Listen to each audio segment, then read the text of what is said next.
আরম্ভ করছে। কেন? একটা সুখের জিনিস দেখা, এটা আনন্দ। এই যে পরে বেহেশত যাবে, আগে যে দেখায় তার কি কষ্ট হয় না আনন্দ হয়? এইটা কবরে হালাত, কবরেই বেহেশত দেখায়। আর যদি এই মানুষটা ফাভি হয়, দোজকে কি আগুনের শিগুল দি বানছে, ভাত খানা খানা খানা খানে কি শিকুসারে 6 লক্ষ বছর, কয় লক্ষ বছর, কিন্তু খানা তো দেয় না। তো 6 লক্ষ বছর পরে এই সারা দুনিয়া কত খানা খাইছ? আল্লাহ যে খাওয়াইছি, আল্লাহর কথা তোর মনে আছে? এখন তো খানা খুঁজছ, হা কর। তো এতে হা করবে। দুজকের ভিতরে একটা গাছ আছে, এটার জাক্কুম। কি কয়? কত লম্বা কাঁটা, এটা আল্লাহ ছাড়া কেউ জানে। এটা কাঁটা, একটা গাছ। এটার এই কাঁটার মধ্যে বিষ কিরকম, এটা ভাষায় ব্যক্ত করা যাবে।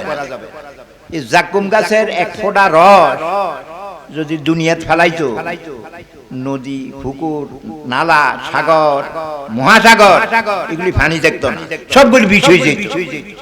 বলেন এটা নি খানা? কেমন মানুষ হেডে বুক লাগলে বিষ খায়? বলেন না গা? কেন?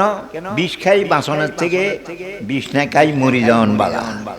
ঠিক দোজকের জাক্কুম গাছ না খাওয়ান থেকে না খাইয়া মরি যাওয়ান বালা। হাগর কত খানা খাইছ? আল্লাহ তোরে খাওয়াইছে। মাছ খাইছ, মুরগা খাইছ, রোস্ট খাইছ, ডিম খাইছ, আল্লাহর কথা কইছি নি? খাইবার সময় কি দোয়া পড়ে? পড়েন না? বিসমিল্লাহ আল্লাহ, এটার অর্থ কি? আল্লাহ তোমার নামের সাথে খাইতেছি, এবং এই খানার মধ্যে যে বরকত আছে, এটা বরকতের জন্য খাইতেছি। এই খানা খাইতে এই দোয়া পড়ে, এই দোয়া। কিন্তু আমরা তো এই দোয়া পড়ছি, আজকেও দোহরে। আজ যে সন্ধ্যার পরে খানা খাইছি, এই দোয়া অনেকের জানা আছে কিন্তু মানা নাই, হরে না। তাই আল্লাহ কয়, হ্যাঁ খাইছিলি তো আমার খানা, নাম তো আমার লস নাই, তো এখন তোরে খানা দিবি। হাগর ওই দোজকের নিচের গাছ, কাঁটা গাছ, এ তার মুহে দিয়ে ভিতরে ঢুকাই। এটা শুধু বিষ। বিষ খাইলে কি মানুষের স্বাস্থ্য বাড়ে? বলেন না? কি মরে? হেঁচড়ে মরিবার লেখাবে। এখন তো পেটের ভিতরেও যায় না, বাইরেও আসে না। তো গলায় কাঁটা বিঁধলে পানি খায়। কি খায়? কাঁটা যেন ভিতরে চলে যায়। তো এতে শীতকালে খোদা কাঁটা তো গলায় বিঁধছে, ইয়ে করো, পানি দাও। পানি কম খাইছো, পানি কম খাইছো, আজকে তুই পানি গো জল।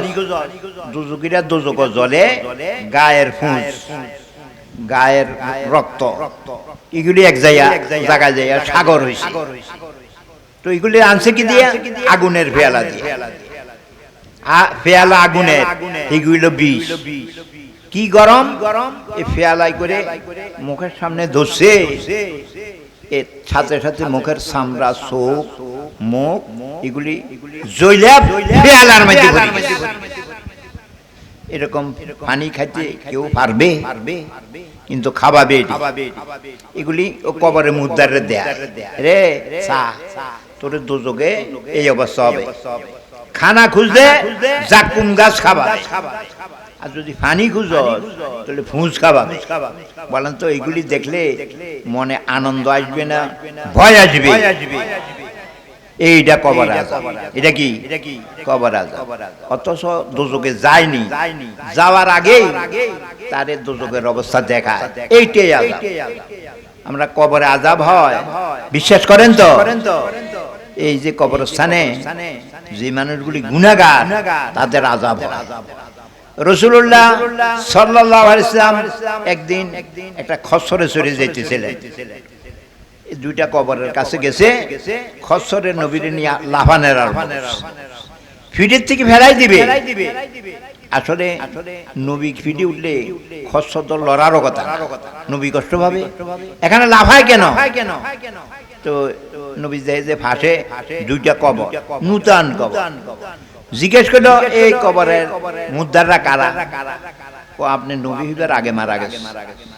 নবী হইবার আগে এই দুইটা কবরের মুদ্দারকে সাজা দেওয়া আছে। আমার গাদায় দেখে চমকাই গেছে, এই জন্য লাফানো আরম্ভ করছে, আমারে ফালাই দিতে লাগে। আমি দেখছি, স্বচোখে দেখি এই মুদ্দার রেতে সাজা দেয়, এটা আমি দেখি।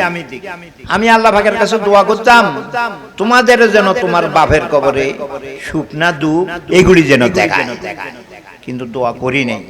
কেন করি নাই? তোমরা কবরের অবস্থা দেখলে নিজের বাপেরে মারিয়ে দিত, নিজের সাসারে মারিয়ে দিত, বাইরে মারিয়ে দিত।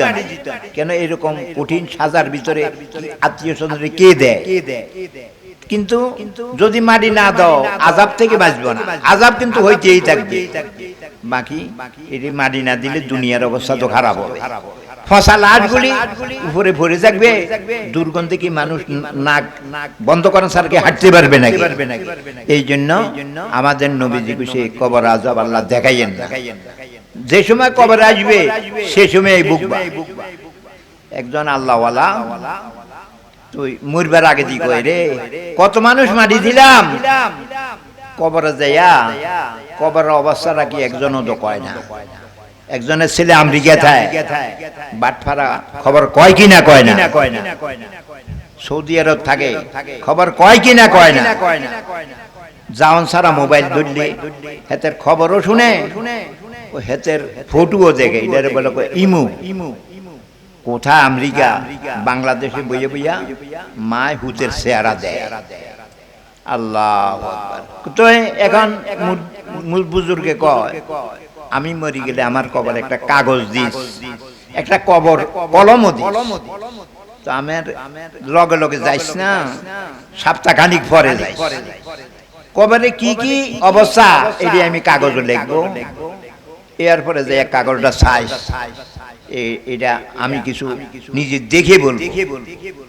এমিয়া তো কইছে, তো ওনার ভক্তরা কবরে মাটি দিতে ইয়ে দিছে, কাগজ দিছে, কলম দিছে। 7 দিন পরে গেছে, যাইয়া দেয় যে না, এই কবরের উপরে একটা কাগজ আছে কিন্তু লেখা নাই। কি নাই? লেখা নাই। এমিনা কইছে লিখে দিব, কাগজ তো হেডেই উঠছে কিন্তু লেখা নাই।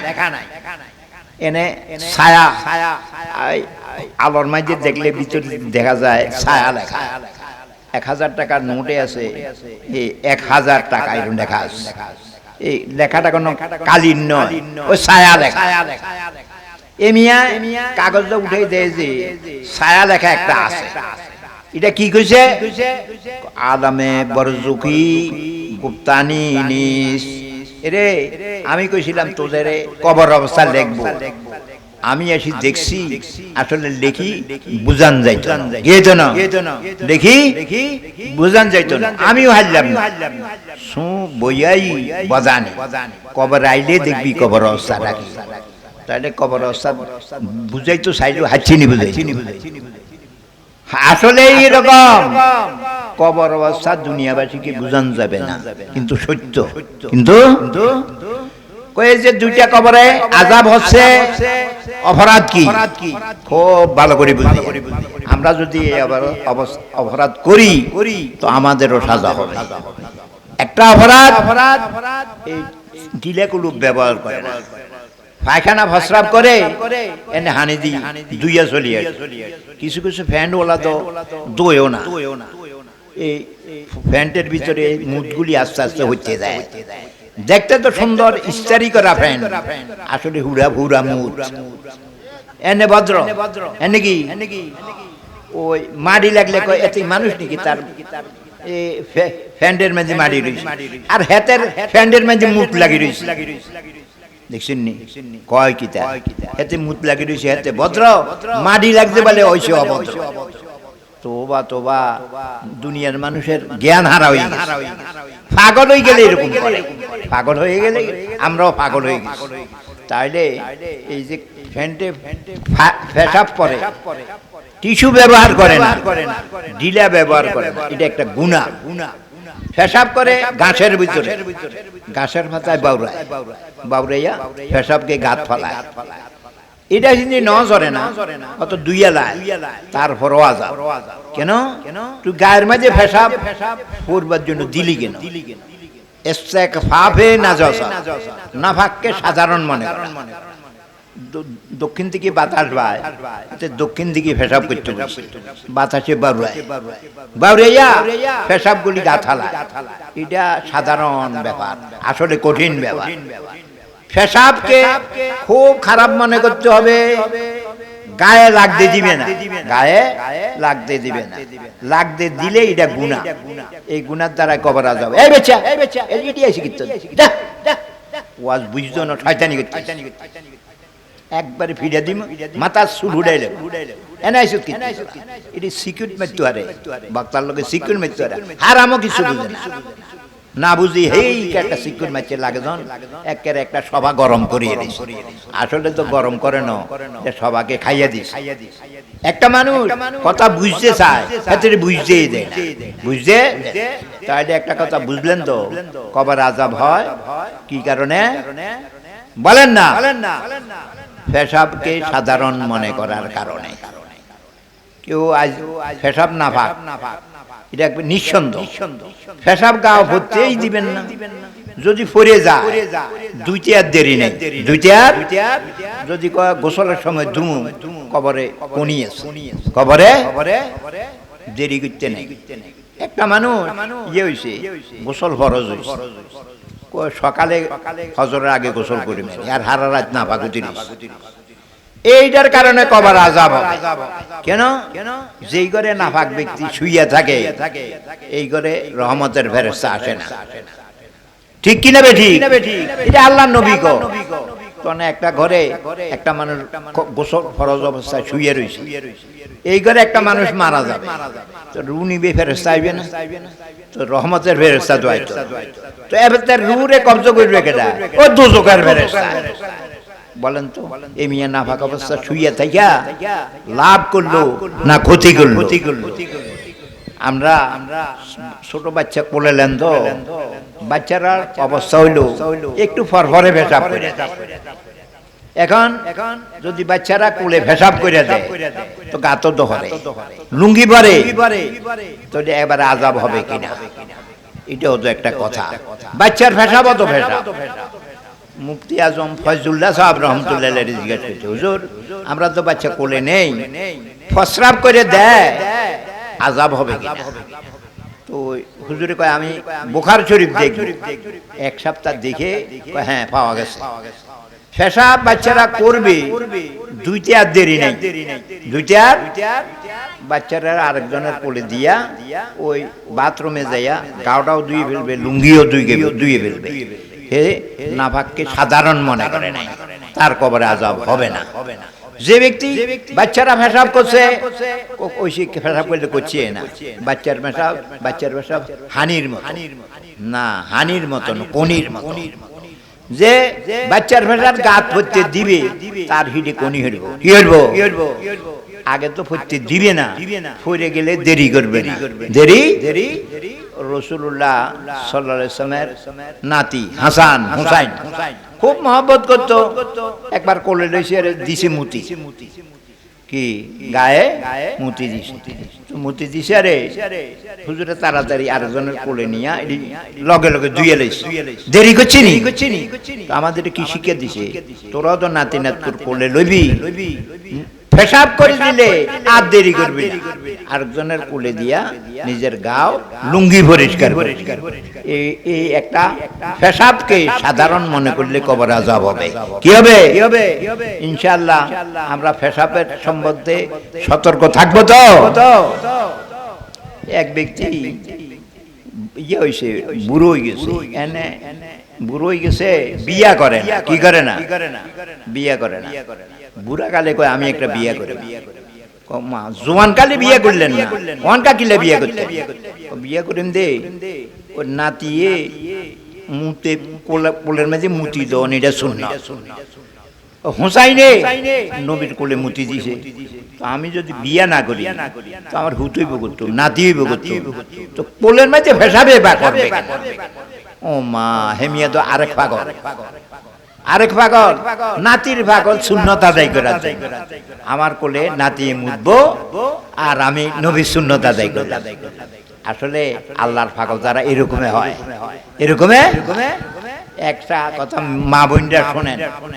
একজন বুজুর্গ ছিলেন আল্লামা কুরাইশি, আল্লামা কুরাইশি কুষ্ঠ রোগলা, সারা শরীর হসা, গায়ের থেকে দুর্গন্ধ, এনে যৌবন আছিল, যুব শক্তি আছিল, কিন্তু বিয়া করে না।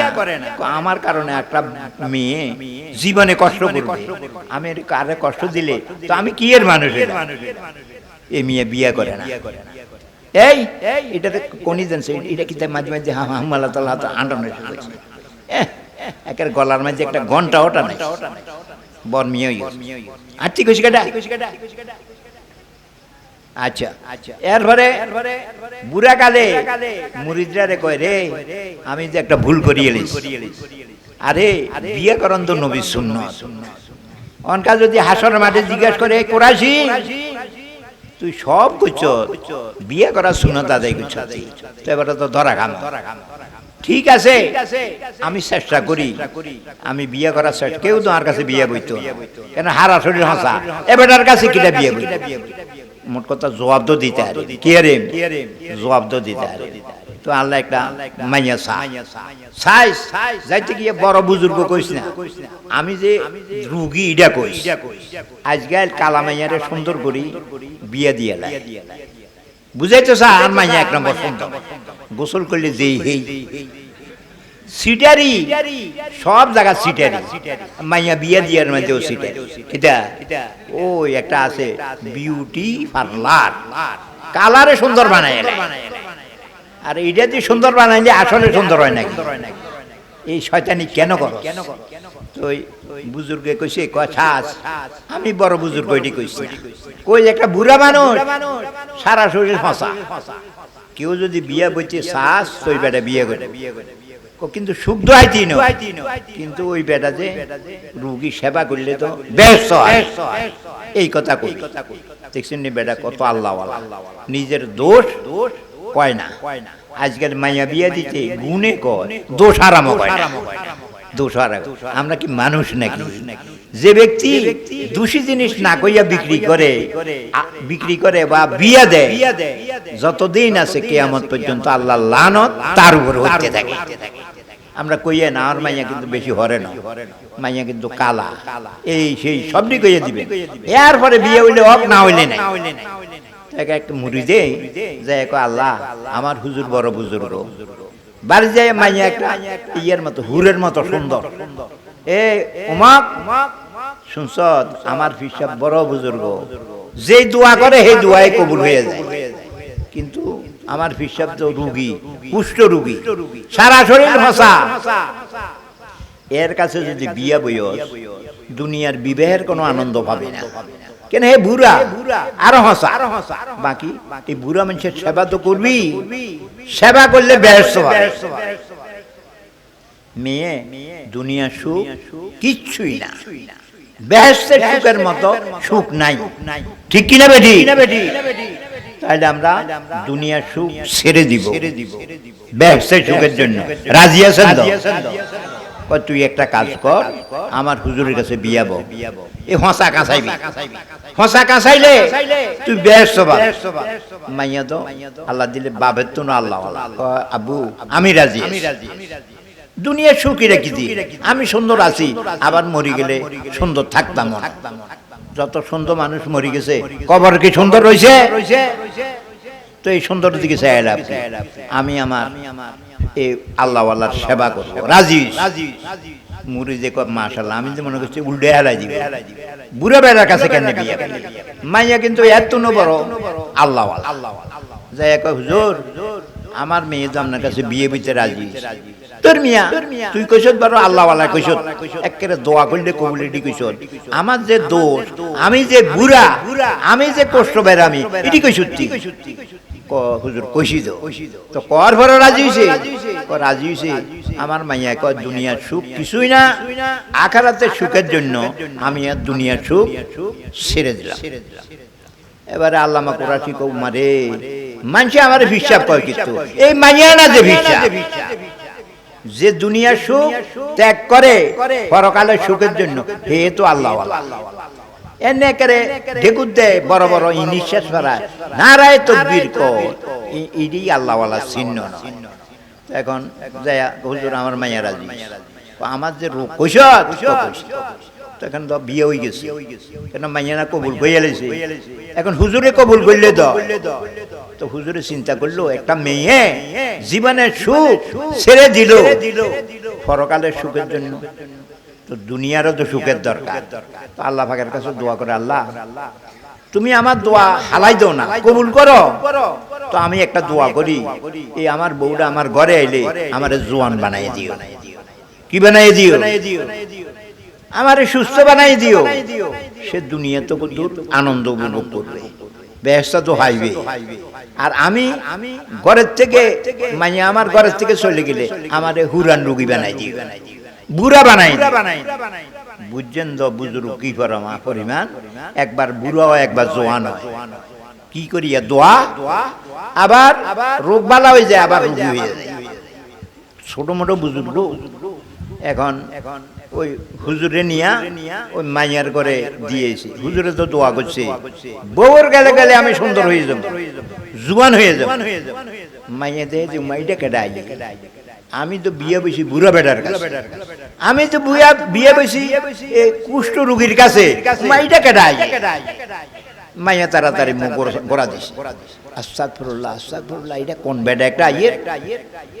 ওই স্বামী কয় উমা, স্বামীরে দেখলে মুখ খুলি না দেয়, আপনি যে গোড়া দেন আপনি কন্দনের স্বামী। না না, আপনি আমার স্বামী না। আমার আব্বা আমার জিডা কইছি, এটা হলো বুড়া মানুষ, এটা হলো রুগী মানুষ, আপনার তো কিছু নেই, আপনি নেই আমার স্বামী। এবারে হিসাবে কখন আমি বুড়ো, আমি জোয়ান, আমি রুগীও, আমি ভালো। কেমনে? ও আমি আল্লাহর কাছে দোয়া করছি, তুই আমার ঘরে আইলে জোয়ান হয়ে যাব, তুই আমার ঘরে আইলে সুস্থ হয়ে যাব, তুই চলি যা আবার বুড়ো হয়ে যাব, আবার রুগী হয়ে যাব। এবারে মাইয়া মুখ খুলছে, বুঝছি আপনি বুজুর্গ, একবার বুড়ন একবার জোয়ান, একবার রুগী হন আর একবার ভালো। আপনি তো কামেল বুজুর্গ দেখি, কিন্তু আপনার কাছে তো আমি থাকতাম না, আমরা তালাক দেওয়া লাগবে। কিন্তু রাগ হইলি না, রাগ হইতাম না, রাগ কেন হতো হব না, আমি আপনার সেবা করিয়া বেহেশতে যাব। আপনি যদি রোগে না থাকে সেবা কার করবে? দেখছেন নি মাইয়ার খেয়াল, যা তা খেয়াল না, এইটাই তো আল্লাহ ওয়ালার খেয়াল। পরের সেবা করেন, এরপরে বুজুর্গ কয় আচ্ছা হুদা হুদা মানছে আমার হিসাব, এটা কসুর স্যার, আমি কোনো হিসাব না, তুই না বড় হিসাব। বেহেশত পাওয়ার জন্য দুনিয়া ত্যাগ করলি, এইটা যদি আল্লাহওয়ালা না হয়, একেবারে হালকি দিল লই আরে নারায় তকবীর, ফির সাহেবের আগমন, শুভেচ্ছা স্বাগতম, এটা নি হিসাব, এটা হিসাব না। যে দুনিয়ার শান্তি পরকালের শান্তির জন্য বর্জন করে, এই জৈল তাহলে তুই না বুজুর্গ, আমি কি এর বুজুর্গ? দেখছেন নি কি কথা ওয়াজ করছি, দুনিয়াতে কষ্ট স্বীকার করতে হয়, কষ্ট স্বীকার করতে রাজি আছেন তো? তাহলে কবর হবে বেহেশতখানা, কবর হবে। আল্লাহ আমাদের কবরকে বেহেশতখানা বানাইবে তৌফিক দান করেন। কি দিয়া? এই যে কবর আযাব হয়, এটা কেউ রেহাই নেই, এত বড় বিপদ হাসরের মাঠেও নাই, ফুলসরাতের কোলেও নাই, দুজকে এত বড় বিপদ নয়, কবরে যে বিপদ। কবরে আজিয়া বাঠারা কবরস্থান মাদ্রাসা সভা, একটা দৌড়া হাফ দৌড় দিলে আমরা বুঝি ওয়াজ শুনবে। আমি কই যদি এইটা দৌড়া হাফ কামড় দিলে মরে না, তারপরও তো হালাহালি শুরু করবে, হাফের ভয়, হাফের। আজকে তো যাইতে নারবেন, কবরে যাইতে নারবেন। এক একজন মুনাফেক, একজন কাফের, তার কবরে 99টা সাপ, এক একটা সাপ কি রকমের বিষধর, একটু নিঃশ্বাস পাইলে কিয়ামত পর্যন্ত কোনো গাছ উঠতো না। এই সাপগুলি মুর্দারে কামড় দিয়া গোস্ত ছিঁড়িয়ে ফেলে, কামড় দিয়া ভিতরে বিষ ঢুকিয়ে দিবে। সহ্য করতে পারবেন? এই কবর আযাব কি সহ্য করতে পারবেন? তাহলে একটা কাজ করি, কবর আযাব হয় পেশাবের অসতর্কতার কারণে, আমরা পেশাব পায়খানা করতে ঢিলা কুলুপ ব্যবহার করব তো ইনশাআল্লাহ। যেই করে মেয়ে লোকে ঢিলা কুলুপ ব্যবহার করে না, এতটা মরিচ বাড়ে। ফাঁকানা তো এসে যে হাতে তো গু আছে, এবারে গু তো মশলার ভিতরে হাতাইছে। আল্লাহু আকবার। মেয়ে লোকে যদি ঢিলা ব্যবহার না করে তো ওটা তো পুরুষ হালাল খানা খাইবে না। আরে গু খাইবে, কি খাইবে? গু খাইবে। সর্বনাশ। এই পেশাব পায়খানা খুব ভালোভাবে পাক হবে। দ্বিতীয় আরেকটা কবর আযাব হয় কুটনামি করলে, এই বেটির দোষ হে বেটি রে, হে বেটির দোষ হে বেটি রে, ঘরে ঘরে আগুন লাগাই দিছে। এটার নাম সকলখোর। এটার নাম কিয়ামতের কবরের মধ্যে আযাব হবে এই গুনার কারণে। তো আমরা সকলখোরি করব না। মিথ্যা কথা কইয়া ঝগড়া মিটিয়ে দিই, সত্য কথা কইয়া ঝগড়া লাগাই। অনেক মিথ্যা কথা ভালো যদি ঝগড়া মিটায়। কি মিটায়? কিন্তু আজকাল বেরিয়ে থেকে ঝগড়া মিটায় না, লাগায়। আল্লাহ দুই ভাই একাত্রে বই বই খানা খায়, কলা একটা দুই ভাগ করি করে দুই ভাই খায়। দুই ভাই যখন বিয়া করছে এই করে আগুন লাগছে, এখন আর বাইর হয় না। কি রয় না? কিলাই ওই দুই করে দুইটা বেডি হান যাইছে। এই বেডি এই বেডির স্বামীরে বুঝায় একরকম, হে বেডির স্বামীরে বুঝায় আর একরকম। ঘরে কি শান্তি রয়েছে না আগুন লাগছে? কি কারণে? সকলখোরের কারণে। হাদিস শরীফে আছে কিয়ামতের মাঠে সকলখোরের জিহ্বাটাকে আগুনের জিহ্বা বানাইবে। তুই সকলখোরি করি করে মানুষের ভিতরে আগুন লাগাইছ, এখন তোর জিহ্বা এটা আগুনের, তুই সকলখোরি কর। সকলখোরি করতে জিহ্বা লালন লাগবে তো, উপরে লাগাইলে উপর ভরে যাবে, গালে লাগাইলে গাল ভরে যাবে। দেখ পরের আগুন লাগাই তুইও কোনো শান্তিতে থাকছে। এটা দুই গুনাহ। একটা হইলো পেশাব পায়খানা ঠিক মতো না পাক না হওয়া, দ্বিতীয় হলো সকলখোরি করা। কি করা? এই কবর আযাব থেকে বাঁচার দরকার আছে কিনা নাই? দুইটা গুনাহ শুনলেন, এটি কবর আযাব। একটার নাম অপবিত্রতা, আর একটার নাম হলো সকলখোরি। কবর আযাব থেকে বাঁচতে হইলো দুইটা আমল আমি বলবো, আরো আছে। এক নম্বর, আমরা নামাজি হব। কি হব? ফরজ নামাজের পরে মেয়ে লোক পুরুষ আয়াতুল কুরসি পড়ব। আল্লাহু লা ইলাহা ইল্লা হুয়াল হাইয়ুল কাইয়্যুম লা তাখুযুহু সিনাতুম ওয়ালা নাওম লাহু মা ফিস সামাওয়াতি ওয়া মা ফিল আরদ মান যাল্লাযী ইয়াশফাউ ইনদাহু ইল্লা বিইذনি ইয়ালামু মা বাইনা আইদিহিম ওয়া মা খালফাহুম ওয়া লা ইউহীতুনা বিশাইইন মিন ইলমি ইল্লা বিমা শা ওয়াসি'a কুরসিয়্যুহুস সামাওয়াতি ওয়াল আরদ ওয়া লা ইয়াউদুহু হিফযুহুমা ওয়া হুয়াল আলিয়্যুল আযীম। যাদের মুখস্থ নাই মুখস্থ করবে, এর মুখস্থ আছে এক ওয়াক্ত নামাজও বাদ দিবেন। ফরজ নামাজের পরে কি আয়াতুল কুরসি পড়বেন তো? রাসূলুল্লাহ বলেন যারা নামাজি হবে আয়াতুল কুরসি পড়বে সে বেহেশত যাইতে আর কোনো দেরি নাই, শুধু নিঃশ্বাসটা বের হবে লগে লগে বেহেশত যাবে। এইটা কবর। কেন লগে লগে বেহেশত যেটা আল্লাহ বানাইছে এটা আরো 1,20,000 বছর পরে, কিন্তু নিঃশ্বাস বাড়িবার লগে লগে বেহেশত যাবে। এটা হলো কবর। এটা হলো কি বলেন তো? আয়াতুল কুরসি আর নামাজ, এটা যদি পড়ি কবর যদি বেহেশতখানা হয়ে যায়, এটার মধ্যে কি সাপ থাকবে নাকি? মাশাআল্লাহ। আল্লাহ কবরে যাইতে হবে এই কাজটা করি। নামাজ পড়বো প্রতিদিন, শুধু নামাজ পড়বো তাই নয়, নামাজের ভয়ে আয়াতুল কুরসি পড়বো তো, তাহলে কবর আযাব হবে না। একটা আমল বাতাই না। দ্বিতীয় আরেকটা আমল, রাত্রে শুইবার বেলায় বিছনায় গেলে 29 পারার প্রথম একটা সূরা আছে, এটা সূরাতুল মুলুক বলে। কি বলে? যারা মুখস্থ আছে পড়বেন, যাদের মুখস্থ নাই ছাইয়া পড়বেন। যারা পড়তে জানেন না আরেকজনে পড়বে শুনিয়া থাকবে। আর যারা শোনার মতো লোক না পান, উজু করিয়া কোরআন শরীফ খুলিয়া এই 29 পারার প্রথম সূরাটার অক্ষর দেখবেন। তিনটা পড়বেন, শুনবেন, অক্ষর দেখবেন। এটা কোনো মুসলমান বাদ যাওয়া উচিত নয়। পড়তে না পারলে অক্ষর তো দেখতে পারে। এইভাবে যারা সূরা মুলুক পড়বে, সূরা মুলুকে আল্লাহ পাকের কাছে বলবে, আল্লাহ আমি তোমার কোরআন শরীফের সূরা কিনা সূরা না, যদি সূরা না হয় তাহলে কোরআন শরীফকে বাদ দিয়ে দাও। আর যদি সূরা হয়ে থাকি, আমি যারে বেহেশত দিতে কই তারে বেহেশত দিতেই। এরকম কথা নবীও কইতে। যেহেতু কোরআন আল্লাহ সিফত, কোরআনে কইলে আল্লাহ রাগ হইতো। কেন ছোট ছোট হলান কান টানে, বাপের কান টানে, দাদার কান টানে, রাগ হয়নি। আপনি ধরেন না ওনকা কানও দেখবেন, একবার কান ধরবেন আপনি 10 বার কোনি দেখাই। তো একই কাম, হোলানে ধরলে অপরাধ নাই, কিন্তু বুড়ো মানুষে ধরলে অপরাধের সীমানা নাই। ঠিক কোরআন শরীফ আল্লাহর আপন। কোরআন শরীফ যদি আল্লাহর লগে তর্ক, আল্লাহ আমারে বাদ দিবেন, নইলে আমি এর বেহেশত দিবেন। তো আল্লাহ পাক কি উত্তর দিবেন? এরে এই সূরা মুলুক তোরে নি বাদ দিব, তোরে লৌহ মাহফুজ হইতে তোরে কোরআন শরীফের অংশ রাখিছি। তুই ক যারে বেহেশত দিতে কই আমি তারে বেহেশত দিতে। কয়টা আমল হইল? 2টা আমল।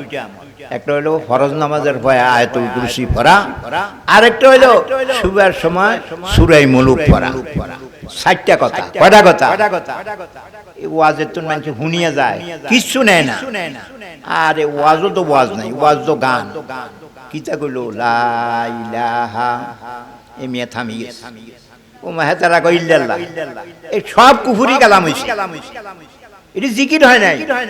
আচ্ছা বলেন তো, একজনের নামাজ হইতে গেছে, 7 জনে মিলিয়ে নামাজ হচ্ছে, একজনে খারুই নিয়ত বান্ধি সূরা হচ্ছে, এ মিয়া শেষ।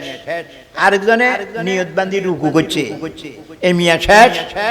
আরেকজনে সজদা করছে, এ মিয়া শেষ। আরেকজনে আত্মায়িত হচ্ছে। 7 জনে মিলি নামাজটা হইছে না। আরে ভরবি তো সব একে ভরবি, 7 জনে 7টা হইলি, এটা কসুসারা নজ নেই। এবারে কি জিকির করলো লা ইলাহা, এটা মানে আল্লাহ নাই।